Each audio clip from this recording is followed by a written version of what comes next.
বিসমিল্লাহির রহমানির রহিম। শুরু করার আগে একটি বিশেষ অনুরোধ। আল কোরআন ইনস্টিটিউট হচ্ছে একটি কোরআনিক দাওয়া, কোরআনিক গবেষণা এবং কোরআনিক আরবিক শিক্ষা প্রতিষ্ঠান।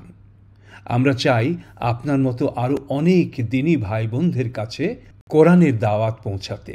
আপনার সহযোগিতা আমাদের অনেক উপকারে আসবে। আমাদের এই ভিডিওটি যদি ভালো লেগে থাকে তাহলে আমাদের এই চ্যানেলটি দয়া করে সাবস্ক্রাইব করুন, ভিডিও লাইক করুন এবং শেয়ার করুন বন্ধু বান্ধবের সাথে। আসসালামু আলাইকুম ওয়া রাহমাতুল্লাহি ওয়া বারাকাতুহু। মডিউল 1 লেসন 53-তে আপনাদের সকলকে স্বাগতম জানাচ্ছি। আজকে আমাদের আলোচনার বিষয়বস্তু হচ্ছে লাম এবং নুন তাওকিদ। লাম এবং নুন তাওকিদ হল আরবি ব্যাকরণে ব্যবহৃত দুটি জোর প্রদানকারী অংশ। যখন কোনো বাক্যে পূর্বে লামুত তাওকিদ অর্থাৎ জোরের লাম এবং শেষে নুনুত তাওকিদ জোরের নুন যুক্ত করা হয় তখন সেটি বাক্যের অর্থে দৃঢ়তা ও নিশ্চয়তা প্রকাশ করে। ইংরেজিতে একে বলা হয় ডাবল তাওকিদ। এটি সাধারণত ফেল মুদারিও বর্তমান ভবিষ্যৎকালীন ক্রিয়ার সঙ্গে ব্যবহৃত হয় এবং বোঝায় যে কাজটি অবশ্যই ঘটবে, এতে কোনো সন্দেহ নেই। যেমন লা ইয়াফআলান্না, সে অবশ্যই করবে। লাম এবং নুন তাওকিদের পরিচিতি।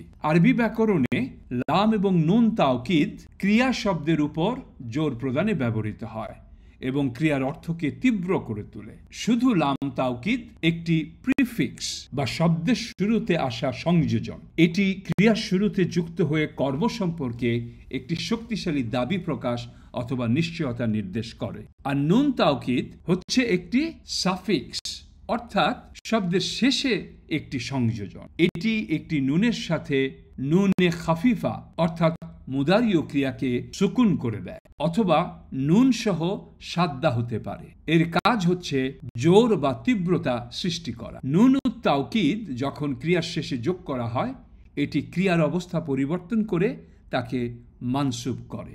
এই নুন তাওকিদের মানসুব করার নিয়মটি সর্বকালীন নয়, এটা মাঝে মাঝে দেখা যায়।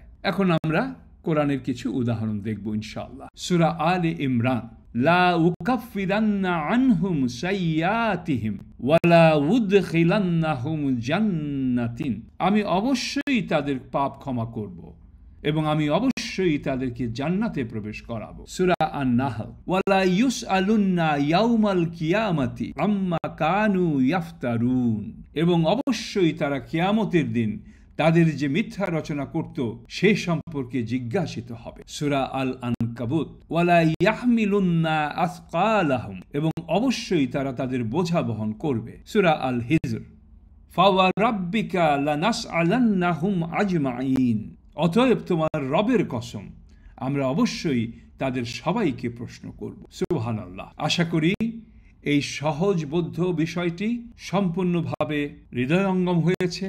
ইনশাআল্লাহ আগামী লেসনে আবার দেখা হবে। বারাকাল্লাহু ফিকুম।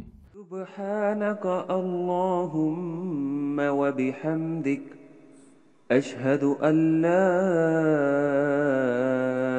ইলাহা ইল্লা আনতা আস্তাগফিরুকা ওয়া আতুবু ইলাইক। এই ভিডিওটি ভালো লেগে থাকলে অনুগ্রহ করে আমাদের চ্যানেল সাবস্ক্রাইব করুন। তাছাড়া ভিডিও লাইক ও শেয়ার করুন এবং পরিচিত সকলকে আমাদের কোর্সগুলোতে যোগ দিতে বলুন। আমাদের ওয়েবসাইট অ্যাড্রেস www.alquraninstitute.net। এই ওয়েবসাইট ভিজিট করে যে কেউ আমাদের সকল কোর্সে রেজিস্ট্রেশন করতে পারেন।